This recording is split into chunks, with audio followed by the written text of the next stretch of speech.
speak louder than words. Well, thanks for checking out another clip on the web show, this time featuring Shireen Lolesi, a lady I read about on the internet with her story in the newspaper about her debut novel. And there's the cover right there, Wives and Girlfriends from Shireen Lolesi. And it was a cool story in the paper talking about the behind-the-scenes stuff in rugby league. I'm sure it'll go well. So in Bondi, pretty randomly actually, all through Facebook, we met at the Phone Net Cafe, sat outside in Hall Street, Bondi, and filmed this chat. Right, we're rolling in Bondi. Shireen Lolesi, how are you? Good, thank you. How are you? Thank you. Now, I love stories where people chase dreams, right? So tell us about this with your book, because I read about you in the paper. Yes. Well, the book, I've always wanted to write. I have always enjoyed creative writing, and I didn't tell you before, but I did a few scripts myself. Wow. Movie scripts, actually, based in Hawaii. And but, you know, they're just on scraps of paper in my room, and I don't think they'll ever take off.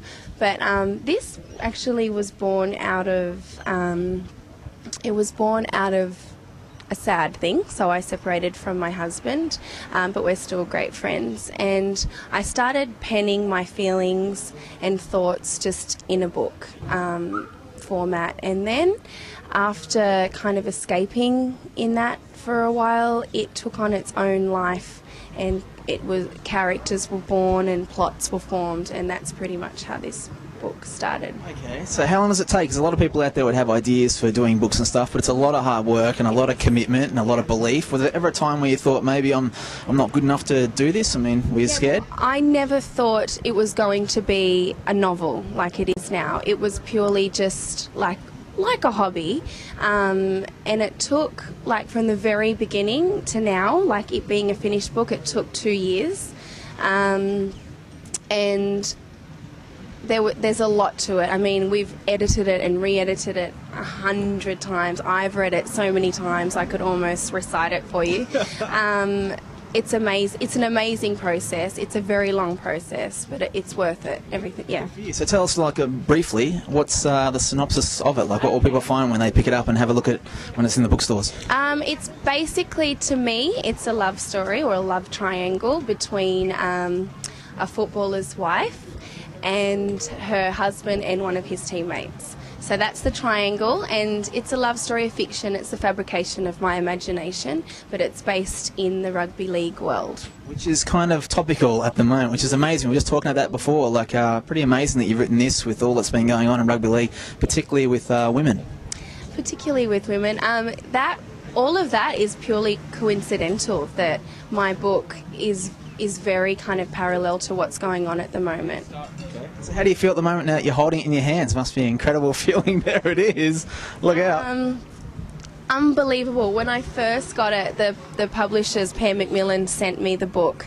They sent me two. They couriered them across to my house as soon as they had a hard copy, and I was waiting at the door like a little puppy, and I opened the door and the courier gave me the parcel, not even knowing what it was, and I grabbed it off him. I was like, thank you, and he's like, can you sign? And I'm like, oh yeah, sure. Then shut the door. I was going around the house going, oh my god, like awesome. Unbelievable. Yeah. Unbelievable feeling. I feel so proud. Good for you. It's a great feeling. And so have you always been a big dreamer as far as doing stuff like this? Like, yeah? When did that start for you reckon? Probably age 1. I've always dreamt big, always. And usually I've achieved those dreams, and not by force.